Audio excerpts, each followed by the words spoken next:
bienvenue dans ce nouvel épisode de Vulgaire. Cet été, vous le savez, on parle de wokisme, ce mot qui me fait mal aux oreilles parce que j'ai l'impression qu'on m'a volé quelque chose. Moi, je trouvais ça cool d'être woke et puis finalement maintenant, il y a plein de gens qui disent c'est pas cool.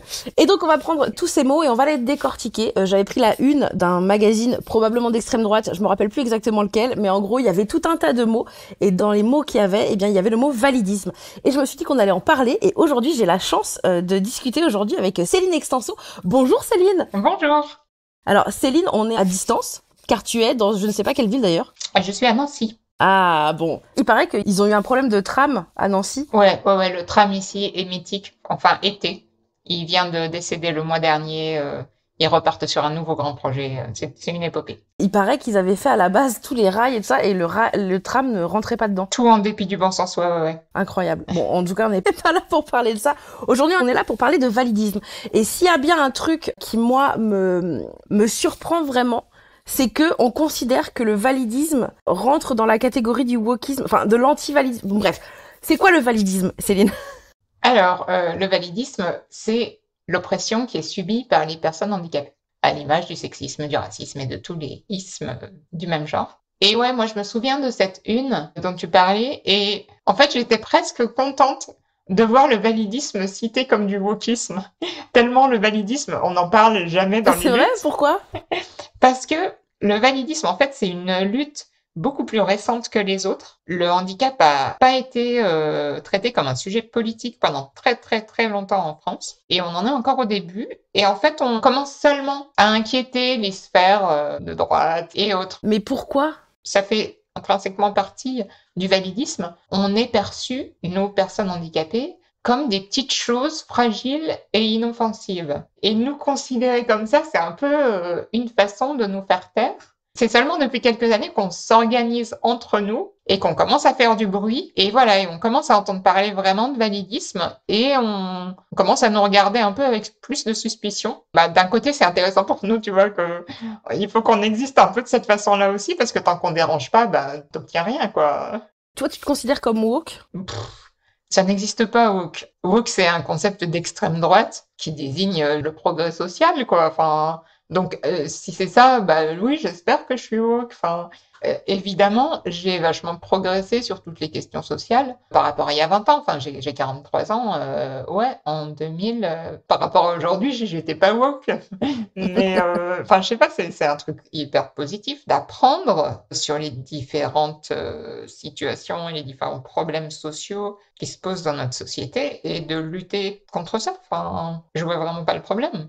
Tu dis que donc le wokisme c'est un mot qui est récent et donc validisme, le mot existe depuis longtemps ou pas trop? Alors, le mot existe en anglais dans le monde depuis les années 70 à peu près, début des années 80 dans les pays anglophones. En France, il est apparu timidement en 2004, mais enfin, il est resté très confidentiel. On va dire que ça a commencé vraiment à se développer il y a 5 ans seulement, D'accord. entre 5 et 10 ans. Voilà. Toi, t'as monté une association? Ouais, moi j'ai monté un collectif handi-féministe, les Dévalideuses. On travaille à la fois sur le sexisme et sur le validisme, et sur le croisement des deux. Et alors justement, comment ces deux choses se croisent là? On va parler d'intersectionnalité dans ce podcast avec Sarah Mazouz, mais il est où ce croisement? Il se fait où? Il se fait sur de nombreux points, mais il se fait sur la dépossession du corps, essentiellement, et sur l'infantilisation. En fait, on a créé ce collectif à 8 sur la base des violences sexuelles faites aux femmes handicapées, parce que elles sont beaucoup plus fréquentes que chez les femmes valides. Ah ouais? Selon les types de handicap, au moins 2 fois plus fréquentes. Et par exemple, chez les femmes autistes, ça va être jusqu'à 8 fois plus fréquente. C'est quelque chose de massif, d'énorme. 8 fois? Voilà, ta surprise est révélatrice, on n'en parle pas. Mais non, mais parce que je suis déjà surprise parce qu'il y a tellement déjà de violences sexuelles. Ouais, oui. Enfin, je veux dire, On c'est peut genre, encore faire plus. tu sais, c'est pas genre niche, tu vois. Ouais, non. C'est vraiment genre, il y en a énormément. Et là, Ouais. tu me dis qu'une personne autiste peut le subir 8 fois. Enfin. Ouais, non, c'est des chiffres massifs. Et on n'en parlait pas du tout dans le féminisme. Et du coup, pour essayer de peser et de pousser cette représentation-là et ce sujet-là dans les milieux féministes et autres, du coup, on a décidé de se rassembler. Mais voilà, au-delà de cette question uniquement des violences sexuelles, il y a énormément de sujets qui croisent les deux oppressions, quoi. Par quoi vous avez commencé quand vous avez monté votre collectif? C'est-à-dire, vous vous êtes dit, bon, ok, on y va, on va faire, mais c'était quoi votre grand projet du début et par quoi vous avez commencé? Alors justement, le premier projet du début, ça a été de vulgariser le validisme et on a fait une opération qui s'appelait les bonnes résolutions anti-validistes. C'était voilà, tout le mois de janvier, chaque jour, on publiait un petit sujet. On était surtout actifs sur Twitter, on l'est encore beaucoup. Donc on publiait chaque jour un petit sujet très pratique qui pouvait parler aux gens et qui pouvait donner des pistes d'action pour être moins validiste.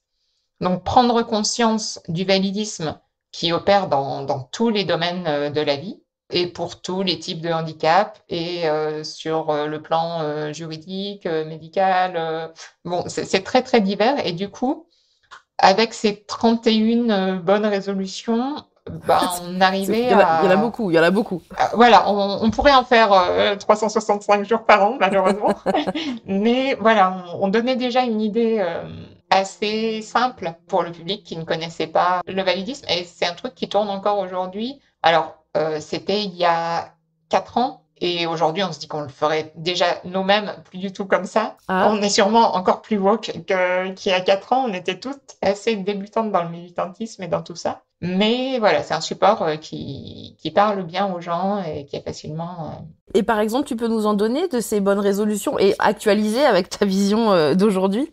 Alors, je les ai plus trop en tête, mais par exemple, il y avait je demande à une personne handicapée avant de l'aider. Parce que tu vois, par exemple, dans la rue, le nombre de gens qui vont aider, entre guillemets, une personne à traverser sans lui demander si elle souhaite traverser la route ou pousser un fauteuil. Oui, parce que j'ai vu, en fait, moi, je t'ai découverte par Twitter. Ouais. Enfin, je t'ai découverte, je sais pas si on peut dire ça, c'est genre la pépite. J'ai découvert, c'est l'impression, tu sais, d'avoir... Je suis René Angélil et t'es Céline Dion, tu vois. Wow. Mais...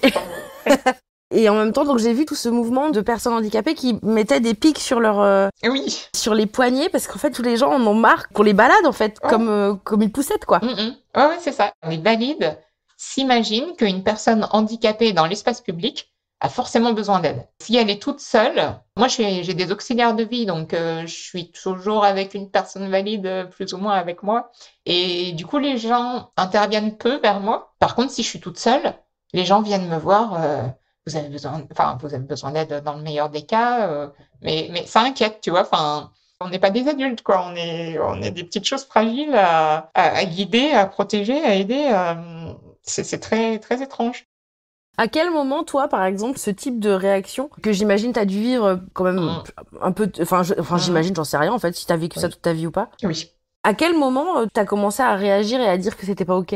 Moi, je pense que j'ai toujours, oui, c'est sûr, j'ai toujours ressenti que c'était pas ok.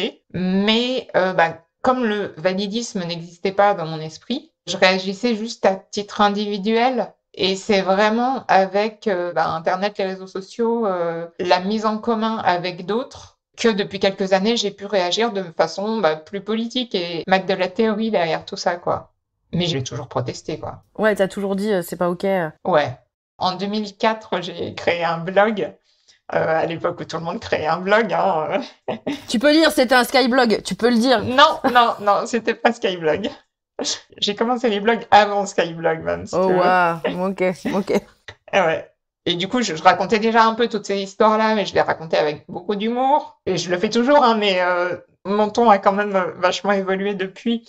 C'était un ton quand même assez individuel.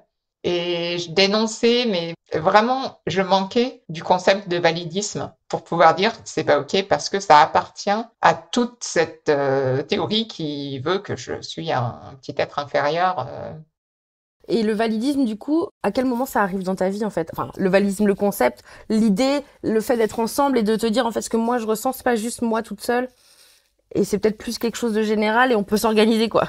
Quand est-ce que t'as créé ta milice? En fait, je suis venue au militantisme, à l'antivalidisme, par le féminisme. Il y a eu Twitter qui m'a éveillée au féminisme. Le genre, c'est une question compliquée quand on est handi, parce que en particulier quand on est en fauteuil, moi je suis tétraplégique, on est vachement désexualisé du fait qu'on est infantilisé, enfin c'est lié. Et du coup, c'est souvent compliqué de se positionner comme femme, ou comme homme d'ailleurs. Et donc, j'ai quand même réussi à me dire que, tiens, j'avais une place dans le féminisme, donc parmi les femmes peut-être quand même.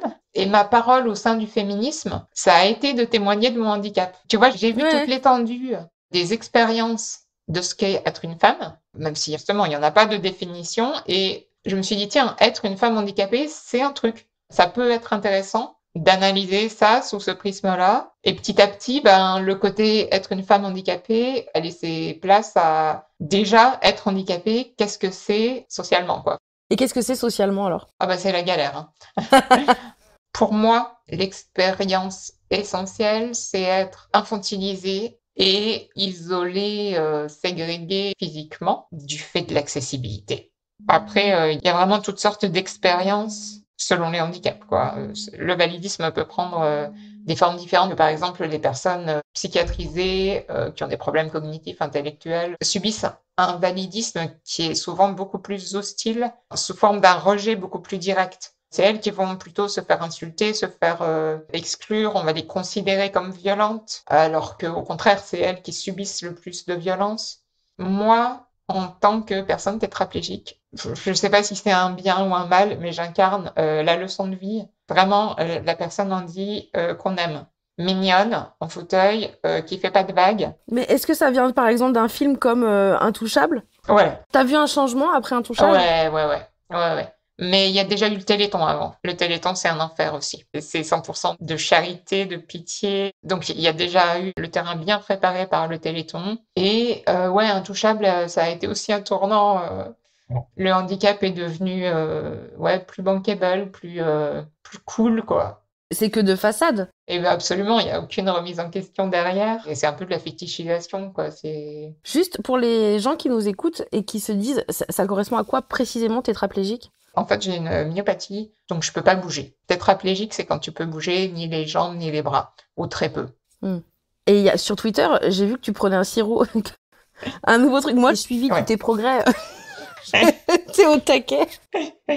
Bon, je te disais ça juste pour te dire ça. Oui. C'est pas du tout une question, ok. c'était juste pour te dire. J'étais là, waouh! Ok, oui, Non, oui, mais c'est oui. aussi pour te dire qu'en fait, j'ai l'impression, en tout cas, qu'aujourd'hui, mais c'est encore une fois une vision personnelle et pas du tout documentée, mais qui est juste ma vision à moi. Ouais. C'est-à-dire de dire que j'ai l'impression que dès qu'on a une personne handicapée, en fait, finalement, on est ok de l'entendre et de la valoriser que si elle a tendance à faire des choses extraordinaires, à dépasser son handicap, à dire non mais c'est incroyable, regardez cette personne qui n'a pas de bras, pas de jambes va faire 8000 km à vélo pour aller dire bonjour à son oncle en Inde.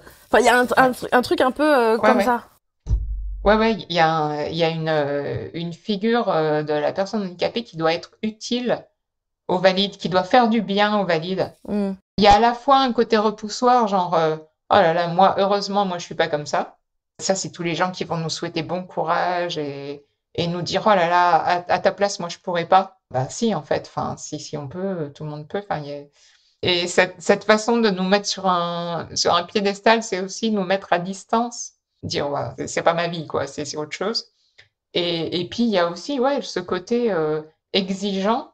Tu ne peux être accepté par la société que si tu traverses la Manche à la nage et que si t'es hyper courageux et si t'as toujours le sourire, parce qu'il faut jamais, voilà, faut pas trop râler, hein, tant qu'à faire. Il faut être un bon Faut- handicapé. Vraiment, ouais, t'as une figure du bon handi bah, qui est très cadrée, faut pas faire de vagues, quoi. Mais ça t'arrive toi de culpabiliser de pas être le bon handi ou la bonne handi? Alors moi, j'ai plutôt tendance à culpabiliser de jouer ce rôle ou d'avoir joué ce rôle. Ah, Parce que c'est un truc qu'on intériorise énormément et on devient ces petites figures bien sages et rigolotes à faire de l'autodérision. Et l'autodérision, ben, on sait, ben, il y a le très bon spectacle de Nanette qui explique ça ouais. très bien sur d'autres sujets, sur les sujets Ouais. LGBT, mais c'est tout à fait valable pour le handicap aussi. L'autodérision, c'est pas du bien qu'on se fait, c'est une façon de taire tout ce qui ne va pas sans trop déranger, quoi, de le dire, mais de façon très timide. Et il y a des fois, ben, non, il faut mettre les pieds dans le plat et reconnaître ce qui va pas, sans être forcément agressif, hostile, mais le dire quand même clairement, quoi. Qu'est-ce que le militantisme a apporté dans ta vie, à ta vie? Qu'est-ce que ça a changé? C'est une grande question, ça. Le validisme, ça a été L'antivalidisme a Oui, été... parce que c'est pas... Oui, le validisme n'a pas sauvé ma vie, non. Non, au contraire. Mais du coup, c'est Au contraire. l'antivalidisme qui... Ouais, l'antivalidisme m'a un peu réconciliée avec mes semblables parce que toute mon enfance et ma jeunesse, j'avais un peu tendance à les fuir. Les semblables, tu veux dire les personnes handicapées? Ouais, Ok. ouais. Évidemment à cause du validisme intériorisé justement, qui me faisait dire oui, bon bah moi mon handicap je l'accepte bien, mais je suis normale quoi. J'ai une vie de valide, je vis avec les valides, je suis intégrée, je suis pas comme eux. Et du coup j'avais besoin, je pense, de me prouver et de prouver à la société que je pouvais être comme eux. Et je pense qu'à titre personnel, ouais, la lutte antivalidiste m'a permis de me rapprocher des autres personnes handies et de renouer un lien sincère et de s'allier de façon pratique, concrète, d'agir, évidemment de reprendre un peu le pouvoir sur nos vies dont on est complètement dépossédé. Et particulièrement quand on est handi, quel que soit le handicap, ben, on manque de moyens d'action et on a d'autant plus besoin de s'allier. Il y a beaucoup de recherches ou pas autour de toutes ces questions de validisme, de l'antivalidisme, de l'évolution dans la société, ou justement pas du tout parce on se dit bah non c'est un truc d'handicapé quoi. Eh ben, très peu. Il y a très peu de recherches, francophones en tout cas. C'est sur le même timing que le terme validisme, quoi. Dans les années 80, les milieux anglophones, en parlant de validisme, eh ben, l'ont beaucoup conceptualisé et il y a eu des études universitaires, sociologiques, et le militantisme à l'étranger est né à ce moment-là, l'antivalidisme est né à ce moment-là. Mais en France, comme c'est encore très récent, les publications sur le handicap sont très peu antivalidistes en fait, analyse le handicap encore sous l'angle individuel, sous l'angle du modèle médical. Et voilà. Donc, en fait, en France, on manque beaucoup de publications. Et pour nous, c'est un gros problème. Donc, ben, avec mon collectif, on essaye aussi de proposer des traductions et d'inciter toutes les personnes handicapées à écrire, même si c'est pas des publications officielles. Tu vois, on manque d'archives, on manque de ressources. Il faut vraiment qu'on constitue tout ça, quel que soit notre niveau de connaissances théoriques derrière. Il nous faut des écrits à tout prix en français pour que ça prenne, quoi, pour travailler de plus en plus efficacement. Toi tu écris en plus de ton blog? Bah, pas assez, je prends pas assez le temps. C'est dû à quoi selon toi? C'est de la flemme ou c'est de la pudeur ou c'est ou juste t'as pas le temps parce que t'as d'autres choses à faire? Bah, c'est ça, je me consacre beaucoup au militantisme via mon collectif et plus assez peut-être à titre personnel sur des projets, tu vois, plus lents. Le temps du militantisme est tellement rythmé, on est sollicité à droite, à gauche et on a envie de tout faire et de répondre à toutes les sollicitations parce qu'on nous propose des trucs cool et les gens sont intéressés par ce qu'on a à raconter. Mais c'est vrai que écrire, ça demande de se poser un long moment et un peu seul et je prends pas assez ce temps. Là, t'es militante, activiste, je pense qu'on peut dire ça. Oui, oui, on peut le dire. Ça implique aussi de toi te montrer. C'est-à-dire que là, bon, là c'est un podcast, donc on te voit pas. Moi je te vois, mais les gens ne te voient pas. Mais je veux dire, ça implique aussi d'incarner cette lutte. C'était facile pour toi de te dire, en fait, je vais juste sortir de ma vie et d'un coup prendre une parole publique. C'était vraiment pas un choix, pas une volonté. La parole publique, ça va, je la gère assez bien. Ça n'a pas été trop dur, par contre. Porter une parole collective, ça, j'ai pas envie, tu vois. Je veux bien parler au grand public, mais j'ai peur de parler au nom d'autres. Je veux pas. Et en même temps, bah, j'ai conscience que beaucoup d'autres, handis, n'ont pas accès à cette parole-là. Que ça soit parce que, bah, des fois intellectuellement, psychiquement, cognitivement, ils n'ont pas la faculté d'articuler un discours, d'accéder à la parole publique. Et très souvent, je pense surtout à des personnes qui sont institutionnalisées, qui vivent dans des foyers, qui n'ont pas accès aux réseaux sociaux et à tous nos milieux militants. Et ben, en fait, pour ces personnes-là, c'est important de porter leur parole et de visibiliser leurs problèmes. Donc, ouais, porter la parole d'autres, c'est quelque chose de compliqué. Mais t'as l'impression de le faire pour toi ou pour eux quand même? Non, pour eux, clairement. Bah, il y a la parole personnelle que je peux porter, voilà, mais porter la parole pour eux, c'est vraiment pour eux et c'est pas à contre-cœur parce que c'est hyper important, quoi. Enfin, ça me tient à cœur, Hmm. mais c'est compliqué. Mais ça te rend fier quand même ou... Ouais, ça me rend fière, ouais. Ouais, ouais, ouais. C'est quoi les grands points? Si d'un coup on était dans une société idéale, ou d'un coup on se rendait compte qu'il y a un problème et on peut le changer tout de suite, Ce serait quoi les quelques points sur lesquels tu penses qu'il est urgent de changer? Il y a un grand point qui, à mon sens, résume tout et qui est au cœur de nos combats anti-validistes, c'est la désinstitutionnalisation. C'est un très grand mot qui est souvent très mal compris, mais en fait, il y a encore énormément de personnes handicapées qui vivent dans des institutions et on considère que c'est une chose à bannir au plus vite parce que c'est maltraitant. Systématiquement, je veux dire, il faut bannir toutes ces institutions. Ces institutions, ouais. Oui, ouais. Il n'y a pas d'institution, des lieux où des personnes handicapées vivraient ou passeraient un maximum de leur temps entre personnes handicapées sur le seul fait qu'elles sont handicapées. Il n'y a pas une seule institution qui serait bonne. On a constamment des exemples d'institutions qui se veulent bienveillantes, qui se veulent même autonomistes. Il y en a qui, soi-disant, aident les personnes handicapées à devenir plus autonomes et à faire leurs choix. Et en fait, non, elles reproduisent toutes une forme de contrôle et d'isolement. Il n'y a vraiment aucune institution à changer. Nous, ce qu'on veut, quand on parle de désinstitutionnalisation, on veut pas tout raser d'un coup, tout brûler d'un coup et laisser les gens libres à eux-mêmes. Il y a un vrai projet derrière de vie autonome qui doit être accompagné individuellement. Et en fait, c'est des solutions qui ne coûteraient pas plus cher à la société. Ah ouais? C'est quelque chose de chiffré. Ouais. Moi, par exemple, là, j'ai quelqu'un 24 heures sur 24 avec moi, des auxiliaires de vie. Et si j'étais en institution, en fait, ça coûterait aussi cher. Parce que l'institution, c'est du personnel, mais c'est aussi des bâtiments, c'est aussi de plein d'administrations, et c'est énormément de frais. Donc, ça coûte aussi cher. Et pour tous les types de handicap, ça serait possible. Souvent, on nous dit oui, mais toi, c'est facile parce que t'as toute ta tête, tu peux gérer. Mais quelqu'un qui a des problèmes psy a besoin d'être encadré, d'être protégé. Mais non, c'est clairement à l'étranger, ça existe et ça doit être possible au plus vite. Donc, c'est juste une question de redistribution financière. Toutes les places qu'on supprimera en institution pourront être compensées par des services à domicile individuels. Et là, le personnel qui interviendra auprès de ces personnes sera vraiment complètement à l'écoute des besoins de la personne, de son projet de vie, de ses choix, de ses envies. La personne peut vivre chez elle, seule ou avec sa famille ou avec un conjoint, avec ses enfants, et avoir toute l'aide nécessaire pour assumer son quotidien, ses responsabilités. Et c'est tout à fait réaliste, quoi. C'est un vrai projet. C'est incroyable. Parce que Ouais. je me suis jamais dit que c'était possible. Ouais. Mais, et que ça coûte le même. Oui. Mais ça, est-ce que par exemple, il y a des politiques qui essayent de soutenir cette parole-là?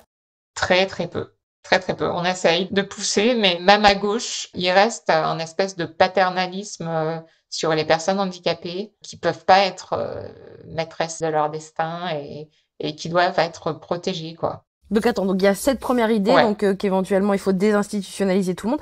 Parce que tu parlais tout à l'heure du fait que toi, t'as voulu absolument t'éloigner Ouais. de tes semblables. Aujourd'hui, t'es plutôt dans le contraire, c'est-à-dire dans quelque chose où tu te dis, bon bah en fait, ça me fait du bien, j'ai l'impression, et on peut faire des choses ensemble, on peut avancer. Est-ce que ça veut dire que avant tu ne connaissais pas de personnes handicapées? J'en connaissais par la force des choses, mais je les fuyais, quoi. Ouais, tu restais pas... Je les côtoyais le minimum, mais j'avais la possibilité d'en fréquenter, ouais. Non, mais en fait, ça fait un peu comme... Bah, peut-être, je sais pas si c'est offensant ou pas, mais moi, en étant LGBT, je trouve que c'est le même parcours que moi, quoi. Tu vois, c'est-à-dire que je voulais rester le plus loin possible de toutes les personnes LGBT, ce qui a expliqué un célibat, je te cache pas, très long. Ça aide pas. Et pareil, Nanette a changé ma vie et tout. Et dans tout ce que tu dis, j'ai l'impression que maintenant que je connais des gens comme moi et que on peut partager ensemble, j'ai l'impression qu'on peut aller beaucoup plus vite et que ça peut aller plus loin, quoi. Je sais pas. Ouais, mais c'est important de pouvoir fréquenter des personnes qui partagent tes caractéristiques, mais celles que tu choisis de fréquenter. Et au moment où tu choisis de les fréquenter, t'as pas forcément envie de vivre dans une ville qui rassemblerait toutes les personnes LGBT, enfin, ou dans un quartier uniquement LGBT, où tu n'aurais le droit d'en sortir que à certains moments, et où les contacts avec les personnes cis hétéros seraient hyper limités. Alors, ça peut être un projet de vie séparatiste, politique, mais c'est pas quelque chose qu'on peut nous imposer, quoi. Et les vies en institution, c'est ça, c'est quelque chose d'imposé. Ouais. Et là, aujourd'hui, les contacts avec mes pères handi, ben voilà, c'est ceux que je choisis, c'est les personnes avec lesquelles j'ai le plus d'affinité au moment où je le souhaite et pour les activités que je souhaite. Ça sera toujours possible, quoi. C'est fou parce que bah forcément moi j'avais jamais réfléchi à ces Mhm. questions-là, donc je trouve ça génial. Alors ok, ça c'est la première chose. Deuxième éventuellement chose pour changer le monde. Ben, l'accessibilité, ça va avec. Tu vois, pour la désinstitutionnalisation, il faut du personnel pour nous accompagner et il faut que le monde, concrètement, soit prêt à nous faire la place. Et quand on parle d'accessibilité, il faut bien avoir à l'esprit que c'est pas juste des rampes pour les fauteuils. Ça, c'est important. Je suis la première à le dire parce que la moindre marche, pour moi et mon fauteuil électrique qui est très lourd, une seule marche et c'est tout qui s'arrête, quoi. Enfin, je fais demi-tour. Donc oui, évidemment, les questions d'accessibilité physique des lieux publics, c'est quelque chose de très important. Des lieux publics et des habitations, ça aussi, c'est un gros point incompris de la société. C'est qu'il n'y a pas que nos logements qui doivent être accessibles. En fait, moi, je peux aller chez aucun de mes potes et chez très peu de ma famille parce qu'ils habitent tous dans des immeubles ou dans des logements inaccessibles. Et en fait, ça change tout de pouvoir être invité chez les gens ou de les inviter uniquement. Au niveau de la vie sociale, si je rencontre quelqu'un que j'ai envie de pécho et que je peux pas aller dormir chez lui ou chez elle, ben ça compte. Bah oui. Et s'il habite dans une autre ville et quand je vais le ou la voir, je dois prendre un hôtel, bah c'est quoi cette vie? Enfin, non, c'est pas, c'est important que tout soit accessible. Mais donc, je voulais dire que c'est important de considérer l'accessibilité sous l'angle de tous les handicaps, que c'est aussi l'accès à l'information, que ce soit pour les personnes aveugles ou pour les personnes qui ont des problèmes cognitifs. En fait, à partir du moment où la société sera accessible et où on aura les moyens de vivre parmi la société et de fonctionner avec la société, en fait, le reste viendra tout seul, à mon avis. Il nous restera nos incapacités, nos douleurs. Voilà, on va pas supprimer le handicap par une société accessible et accueillante, mais tout ce qui a trait au validisme s'estompera de lui-même. Parce qu'à partir du moment où les valides nous côtoieront, nous verrons aller à l'école, nous verrons en tant que collègues, en tant que patron même, ben je vois pas comment les préjugés pourront tenir la route, quoi.